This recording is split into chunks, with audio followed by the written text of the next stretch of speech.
Самоучо, къде са копачките? Така ли копаеш биткоин? Какви копачки, къв биткоин, какви 5 лея. То ток няма биткоин на 95 000 долара. Абе, я ми се маха от главата. Здравейте отново, майнери! Аз съм Самуил Чакъров и както ви обещах, ще ви покажа как се изгражда криптоферма от 0 до 100. Но държа да покажа целият процес на това как започваме до финала. Понеже ние търсим пълна автономност и от това да не зависим от електродружища в България. Така, почнахме да проучаваме как се произвежда тока.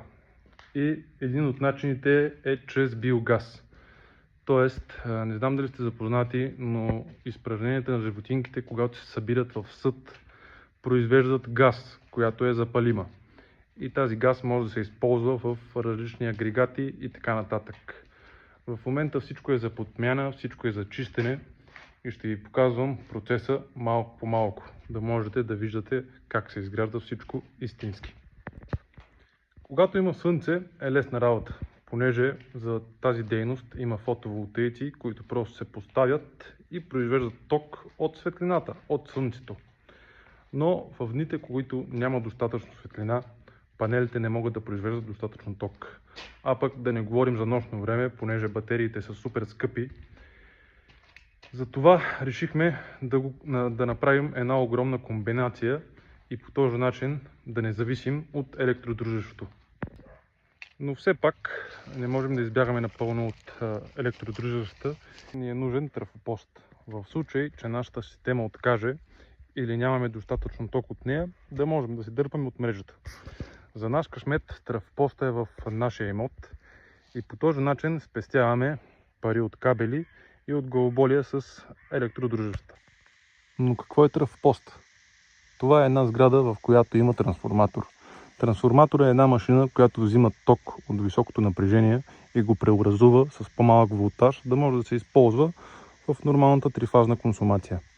В следващите клипчета ще ви покажа как се изкопава канал и се подменя този кабел, понеже на нас ни е нужен много по-голям, с по-голямо сечение, да може да няма проблеми и да не се запали. Нали, но трафопоста ще се стремим да го използваме колкото се може по-малко, понеже там тока е с пари. Предимно търсихме голям имот с много голяма площ, върху който да можем да поставим колкото се може повечко фотоволтаични панели. Ето това ще е входа на копачките. Все пак няма да ги държим при кравите и прасетата. Както виждате, всичко е за ремонт и това ще ви бъде показано в следващите клипчета. Как се чисти, как се оправя, цялата електрична инсталация трябва да се поправи, дограмата трябва да се подмени и така нататък. Има доста за оправяне, ще ви го показвам постепенно във всяко клипче. Ето тук ще бъде фермата. От другата страна има още две части, в които също така ще има майнери, но държа да ви покажа в момента как изглежда и как ще изглежда следващите дни. Ето ги панелите. В случая ние сме избрали панелчета от 585 ватови, понеже спрямо цена и производителност са едни от най-добрите на пазара. По-евтини панели няма да намерите. Това е инсталацията от предната ферма. Всичко е разглобено, всичко е леш. Но ще трябва да се подменя и също ще ви покажа как се изгражда цялата електрична инсталация на самите рафтови. Така, ето тук ще бъдат поставени майнерите и най-интересното от това всичко е, че ще комбинираме абсолютно всичко това, което можем.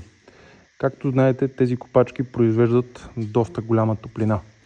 И целта на тази топлина е да я вкараме в хидропонни оранжерии, да се топлят зимно време, или да вкараме самата топлина в самия биогазификатор, да можем да подпомогнем самото производство на биогаз.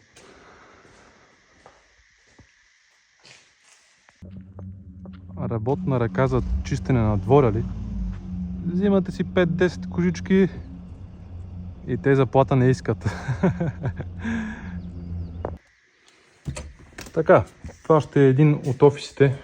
Както виждате, в момента сме складирали само стока тук, колко да можем да оправим другите помещения и да можем да въведем малко ред. Важна точка, това са 3D принтери, които ще ви покажем как работят. и как изграждат абсолютно всичко, което ни е нужно. От хидропонна система до поддръжки на кабели и каквото ви е нужно. Минке, какво става? Така, яш, че после ми трябваш. Имотът е огромен. Става въпрос за над 100 декара и за над 12 000 квадратни метра постройки. Ако ви е станало интересно и искате да видите повече от това, което изграждаме ние, последвайте ни, оставете един лайк и имайте един хубав и успешен ден. Всичко хубаво от Самуил Чакъров.